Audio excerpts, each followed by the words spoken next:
kesempatan kali ini kita akan bermain-main dengan impresionis. Impresionis adalah sebuah kegiatan kita menirukan suara suatu karakter tertentu, dan kali ini saya akan menirukan suaranya Doraemon dan juga Nobita, dibawakan dengan drama tertentu. Coba disimak ya.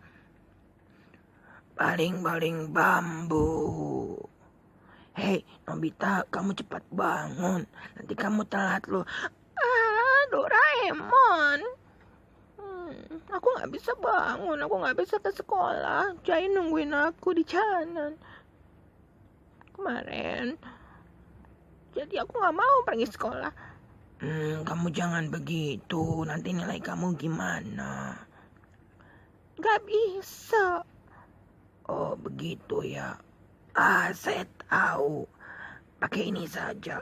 Baling-baling bambu. Dengan ini kamu bisa ke sekolah dengan baik.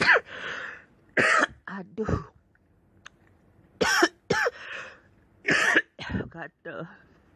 Suara Doraemon tuh betul-betul bikin gatel banget. Nah, begitu kira-kira impresionisnya. Terima kasih Doraemon. Terima kasih Nobita. Salah. Terima kasih Nobita, ayo cepat kamu pergi. Terima kasih Doraemon. Ya, demikianlah impresionis.